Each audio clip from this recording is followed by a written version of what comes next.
You're on testosterone. You should have a sex drive through the roof. It's all good because today I'm going to sort this all out. That honeymoon period of being on testosterone is over and your libido is not what it used to be. I don't feel so good. So you've turned your attentions to HCG. How do we mix it correctly? Let's address that right now and keep the wife happy. Start off with washing your hands with soap for 20 seconds. Then we line up all our materials. You'll need an alcohol wipe, your backwater, the HCG vial, a tissue, your reconstitution 1ml syringe with a 21 gauge and a 25 gauge, plus an insulin syringe. Time to use those muscles. Get a tissue, put it on top of the backwater, snap it off, and now you've got access to the water. Remove the cap from the HCG top. Use an alcohol wipe to sterilize the top of the vial. Add the green 25 gauge needle to your syringe. Needle goes into the backwater.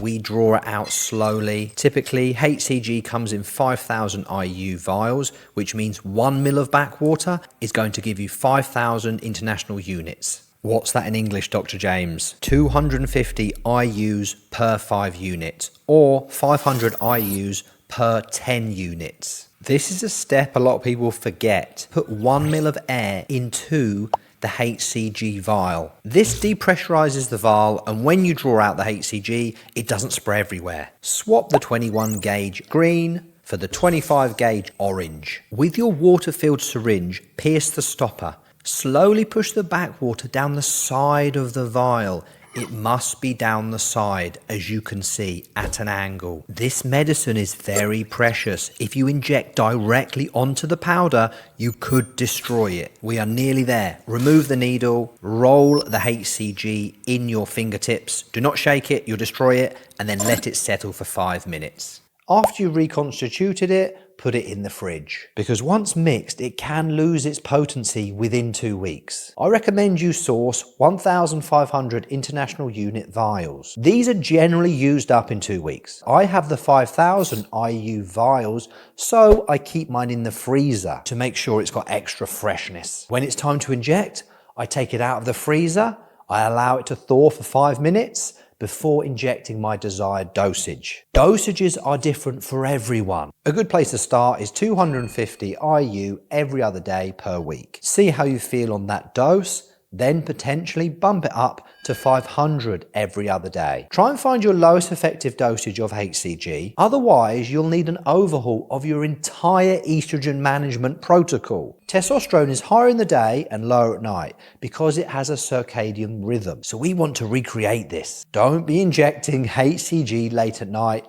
it's not ideal, do it in the morning. People take HCG but they're not actually sure of what it does. So let me fill you in. It's going to upregulate 5-alpha reductase activity, which is a very, very, very important enzyme, as it converts your injectable test to the most powerful androgen. Libido, sexual function, erection quality, strength, motivation, muscle fullness are all androgenic effects. If you just do TRT or cycle test, your balls will fall asleep. We need to use HCG to wake those balls up again. We must have that estrogen in the right range before we raise the androgens. From HCG's high affinity and binding capacity to the androgen receptor, I notice a big difference in libido and sensitivity when I'm getting busy. It's one hell of a drug. If you are struggling with libido, you can add a DHT like Proviron. This does not need to be 5-alpha reduced. It already comes packaged as a DHT and goes straight in to bind with the androgen receptor. They're very effective at lowering SHBG. Therefore, guys notice a very good increase in their libido in the first 2-3 weeks. After that, because the SHBG has been tanked, they notice a decrease in the libido. Then they don't know what to do. Mission abort. Personally, I do not use Proviron for that reason. When I'm in my cruise TRT phase, I use DHEA, HCG, pregnenolone, DIM, calcium D-glucarate, selenium. But on cycle, I use Masteron as my DHT over Proviron because it's a stronger compound, far more bioavailable, than Proviron and pharmacokinetically superior. And overall, it's going to outpace and outlast Proviron with its effects. Bam, bop, bada bop, boom, pow.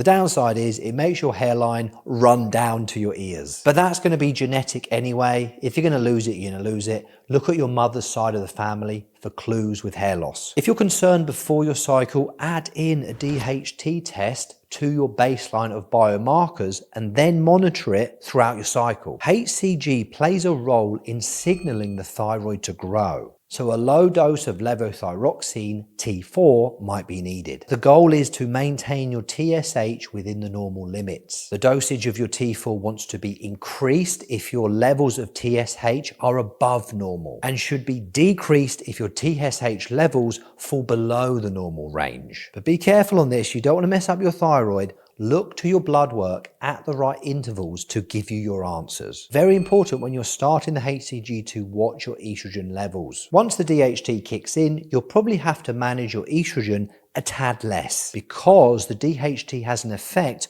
on preventing the estrogen receptor activation post E2 binding. People look to testosterone for the answer, but it's best to optimize the entire hormonal cascade. That includes androstenedione, pregnenolone, DHEA and progesterone, plus more. These other hormones are going to play a big role in other functions of your body. And the testosterone will cause suppression of these signaling mechanisms, leading to loss of libido. So injecting testosterone and doing other gear is only a small piece of the puzzle. If you want well-being and an excellent sex drive, we have to consider all the other hormones that are interplaying with everything else.